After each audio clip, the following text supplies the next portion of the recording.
welcome to Big Cinema. This is Sartaj. రాజా సాబ్ ఇప్పుడు మరిన్ని రీషూట్లతో మునిగి తేలుతున్నాడా? అందుకే డార్లింగ్ మరో డేట్కి మారిపోతున్నాడా? ట్రైలర్ రిలీజ్ చేసిన మేకర్స్ అసలు సాంగ్ ఎందుకు రిలీజ్ చేయలేకపోతున్నారు? అసలు నెట్టింట్లో చక్కర్లు కొడుతున్న ఈ వార్తల కథా కమామిషి ఏంటి?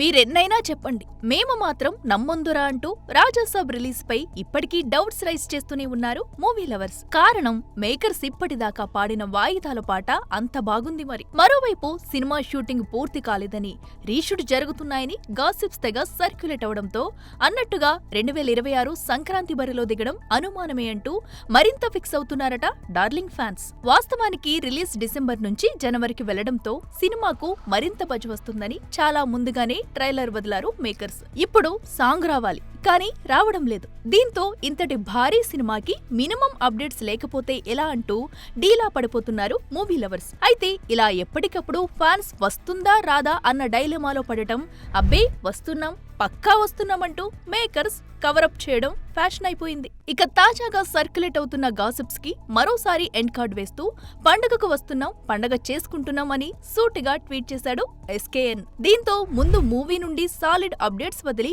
అప్పుడు డేట్ ఫిక్స్ చేయండి అంటూ కౌంటర్ వేస్తున్నారట రెబల్ ఫ్యాన్స్. చూడాలి మరి ఇప్పటికైనా మరిన్ని అప్డేట్స్ వదిలి రాజాసాబ్ జనవరి 9నే వస్తాడని ప్రూవ్ చేస్తారా, లేక నిజంగానే పోస్ట్ పోన్ అంటూ చల్లగా రివీల్ చేస్తారా?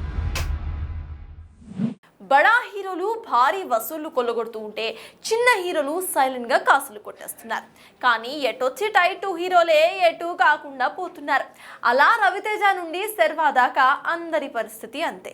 మరి చేస్తున్న ఈ సినిమాలైనా వాళ్ళకి హిట్ ని ఇంట్రడ్యూస్ చేస్తాయా?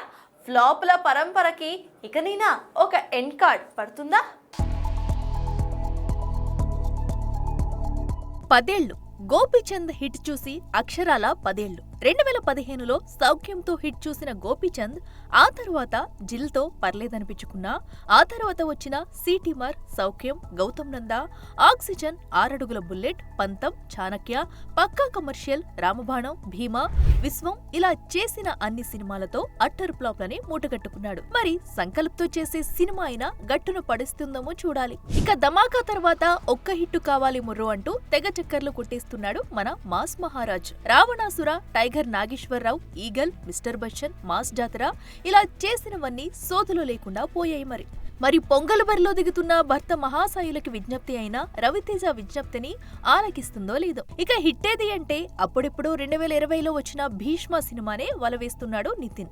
చెక్, రంగదే, మాస్ట్రో, మాచర్ల నియోజకవర్గం, ఎక్స్ట్రాడినరీ మ్యాన్, రాబిన్ హుడ్, తమ్ముడు ఇలా చేసినవి చేసినట్టే పోవడంతో చేతిలో ఉన్న స్వారీ, ఎల్లమ్మలు కూడా వేరే హీరోని వెతుక్కునే పరిస్థితి. మరి ముందు ముందు చేసే సినిమాలైనా హిట్ ని చూపిస్తాయో లేదో చూడాలి. ఇక కెరీర్ మొదలెట్టినప్పటి నుండి ఒక్క హిట్ కూడా కొట్టలేకపోయాడు అయ్యవారు అఖిల్. అఖిల్ నుంచి ఏజెంట్ వరకు అన్ని ఫ్లాపులే. మరి లెనిన్ అయినా సాలిడ్ హిట్ ని ఇంట్రడ్యూస్ చేస్తుందో లేదో చూడాలి. ఇక గద్దలకొండ గణేష్ తర్వాత సరైన హిట్ పట్టలేకపోయాడు వరుణ్ తేజ్. F3 మాత్రం పర్వాలేదనిపించిన గని, గాంధీవదారి అర్జున, ఆపరేషన్ వాలంటైన్, మట్కా బొక్కబోర్లా పడ్డాయి. మరోవైపు సర్వా కూడా సక్సెస్ కోసం వెయిట్ చేస్తున్న వాడే. చూడాలి స్పోర్ట్స్ బ్యాక్ డ్రాప్ లో వస్తున్న బైకర్ అయినా అంచనాలని అందుకుంటుందో లేదో. గత వారం వచ్చిన సినిమాల్లో girl friend, the great pre wedding show talk బాగున్నప్పటికీ వచ్చిన కలెక్షన్స్ చూస్తే ఆ స్థాయిలో లేకపోవటం ఆశ్చర్యమే. ఒక రకంగా ఇప్పటి వరకు నవంబర్ని నవ్వించిన సినిమా ఏదంటే ఏదీ లేదనే చెప్పాలి. మరి ఈ వారమైనా వస్తున్న సినిమాలు బాక్స్ ఆఫీస్ నిలబెడతాయా లేదా అనేది చూడాలి. అసలు పలకరించేందుకు సిద్ధమైన ఆ సినిమాలేంటో ఇప్పుడు చూద్దాం. ఒక అడుగు ముందుకేస్తే 4 అడుగులు వెనక్కేస్తామన్నట్టుగా ఉంది టాలీవుడ్ బాక్సాఫీస్ పరిస్థితి. గడిచిన 2 నెలల నుంచి హిట్స్ చూసామని ఆనందించేలోపే హిట్ కి మాకు చాలా దూరం అంటూ నవంబర్లో ఫ్లాపుల పాట పాడుతున్నారు మన మేకర్స్. టాక్ బాగున్నప్పటికీ girl friend, the great pre wedding show సినిమాలు కాసులు కురిపించకపోవడం దీనికి బెస్ట్ ఎగ్జాంపుల్. దీంతో ఈ వారం వచ్చే సినిమాలైనా హిట్ చూస్తాయా లేదా అంటూ క్యూరియస్ గా వాచ్ చేస్తున్నాయి ట్రేడ్ సర్కిల్స్. వీటిలో నవంబర్ 14న రీ రిలీజ్ అవుతున్న నాగార్జున శివ శివ ఒకటి. 1989లో అక్టోబర్ 5న అంటే దాదాపు 36 కింద వచ్చిన ఈ కల్ట్ క్లాసిక్ మరోసారి ఆ మ్యాజిక్ రిపీట్ చేస్తుందో లేదో చూడాలి. ఇక అదే రోజు వస్తున్న సినిమా దుల్కర్ సల్మాన్ నటించిన కాంతా. 1950-60 నేపథ్యంలో సినిమా బ్యాక్ డ్రాప్ లో వస్తున్న ఈ సినిమాలో భాగ్యశ్రీ బోర్సే, సముద్రఖని, రానాలు ఏ మారికి మెప్పిస్తారో చూడాలి. ఇక వీటితో పాటు స్పెమ్ కౌంట్ కాన్సెప్ట్ తో వస్తున్న కామెడీ మూవీ సంతాన ప్రాప్తిరస్తు కూడా ఇదే రోజు రానుంది. సంతానం కోసం పడే ఇబ్బందుల బ్యాక్ డ్రాప్ లో వస్తున్న ఈ కామెడీ ఎంటర్టైనర్ ఏమాత్రం నవ్విస్తుందో చూడాలి. ఇక యూత్ఫుల్ ఎంటర్టైనర్ తో నవ్విస్తామంటూ జీగ్రిస్ తో కొత్త కుర్రాళ్ళు వస్తుంటే, ఎపిక్ ఫాంటసీ డ్రామాతో మెప్పిస్తామంటూ వస్తుంది గత వైభవం అనే డబ్బింగ్ మూవీ. చూస్తుంటే ఈ రెండు సినిమాలకి పెద్దగా ప్రమోషన్స్ లేనట్టే కనిపిస్తుంది. చూడాలి మరి ఒకేసారి బాక్స్ ఆఫీస్ పై అటాక్ చేస్తున్న ఈ 5 సినిమాల్లో ఏది నవంబర్లో నవ్వుల సందడి షురూ చేస్తుందో. సినీ ఇండస్ట్రీలో ఒక్కోసారి ఒక్కో ట్రెండ్ నడుస్తూ ఉంటుంది. కొన్నిసార్లు యాక్షన్ కథలకి బాగా డిమాండ్ ఉంటుంది. ఇంకా మరికొన్నిసార్లు అయితే సెంటిమెంటల్ కథలకి కనక వర్షమే కురిపిస్తూ ఉంటుంది. మరికొన్నిసార్లు అయితే హారర్ కామెడీస్ అద్దరగొట్టేస్తూ ఉంటాయి. ఇంకొన్నిసార్లు పీరియాడిక్ ఫిలిమ్స్ కోట్లు కొల్లగొడతాయి. ఆ క్రమంలోనే ఇండియన్ ఇండస్ట్రీ ఇప్పుడు మైథాలజీపై మనసు పారేసుకున్నట్టే కనిపిస్తుంది. మరి వచ్చే ఏడు పలకరించబోతున్న ఆ పౌరాణికాలేంటో ఇప్పుడు చూసిద్దాం. పౌరాణికాలిప్పుడు మేకర్స్ కి మాంచికెక్కిస్తున్నట్టున్నాయి. అందుకే ఎంత బడ్జెట్ అయినా లెక్క చేయకుండా వేగంగా సెట్స్ పైకి వెళ్లి ఎంటర్టైన్ చేయడానికి రెడీ అయిపోతుంది. వీటిలో దాదాపు 3000 కోట్ల భారీ బడ్జెట్ తో బాలీవుడ్ లో తెరకెక్కుతున్న రామాయణం ఒకటి. నితీష్ తివారీ దర్శకత్వంలో 2 భాగాలుగా వస్తున్న ఈ సినిమాలో Ranbir Kapoor రాముడుగా, Sai Pallavi సీతగా, south star hero Yash రావణాసురుడుగా నటిస్తున్న సంగతి తెలిసిందే. ఇక పార్ట్ 1 2026 దీపావళికి, పార్ట్ 2 2027 దీపావళికి వస్తాయని మేకర్స్ ఇప్పటికే అనౌన్స్ చేశారు కూడా. ఇక 2024 బ్లాక్ బస్టర్ హనుమాన్ కి సీక్వెల్ గా వస్తున్న సినిమా జై హనుమాన్. ప్రశాంత్ వర్మ దర్శకత్వం వహిస్తున్న ఈ సినిమాలో కాంతారా ఫేమ్ రిషబ్ శెట్టి హనుమాన్ గా కనిపిస్తుండగా, రానా, తేజ సజ్జా, అమృత అయ్యర్ కీ రోల్స్ పోషిస్తున్నారు. డేట్స్ అఫీషియల్ గా అనౌన్స్ చేయకపోయినా ట్రెండ్ చూస్తుంటే ఈ సినిమా కూడా వచ్చే ఏడే పలకరించేటట్టు ఉంది. ఇక స్త్రీ, బేదియా లాంటి హర్రర్ కామెడీ చిత్రాలతో క్రేజ్ కొట్టేసిన దినేష్ విజన్ నిర్మాణంలో వస్తున్న సినిమా మహావతార్. అమర్ కౌశిక్ దర్శకత్వం వహిస్తున్న ఈ సినిమాలో విక్కీ కౌశల్ విష్ణు అవతారమైన పరశురాముడి పాత్ర పోషించడం విశేషం. ఇక ఈ సినిమా వచ్చే ఏడు క్రిస్మస్ కి రానున్నట్టు బాలీవుడ్ టాక్. ఇక పవన్ పుత్ర హనుమంతుడి కథ ఆధారంగా తెరకెక్కుతున్న సినిమా వాయుపుత్ర.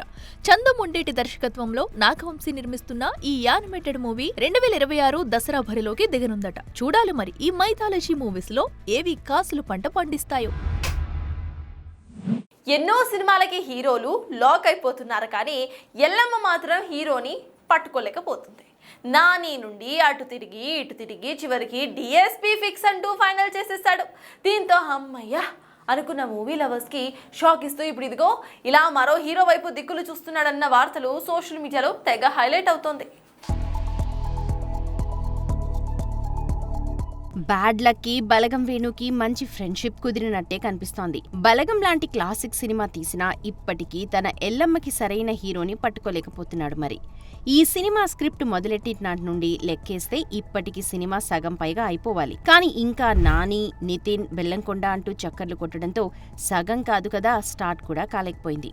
ఇక అటు తిరిగి ఇటు తిరిగి ఎట్టకేలకి మ్యూజిక్ డైరెక్టర్ దేవిశ్రీ హీరోగా సెట్ అయిపోయాడు అన్న వార్తలు రావడంతో హమ్మయ్య ఇప్పటికైనా పట్టాలెక్కడం పక్కా అనుకున్నారంతా. కానీ తాజాగా దేవిశ్రీ కూడా వేణుకి హ్యాండ్ ఇచ్చాడని, అందుకే దేవిశ్రీ ప్లేస్ లో ఎన్టీఆర్ బావమర్ది నార్నే నితిన్ ని కాస్ట్ చేయాలని మేకర్స్ ఫిక్స్ అయినట్టుగా తెలుస్తోంది. నార్నే నితిన్ విషయానికొస్తే తాను నటించిన మ్యాడ్ 2 సినిమాలతో పాటు ఆయ్ సినిమా కూడా మంచి హిట్స్ నే చూసింది. కానీ ఎల్లమ్మ లాంటి బరువైన సినిమాని ఈ కుర్ర హీరో ఎలా మోస్తాడో చూడాలి.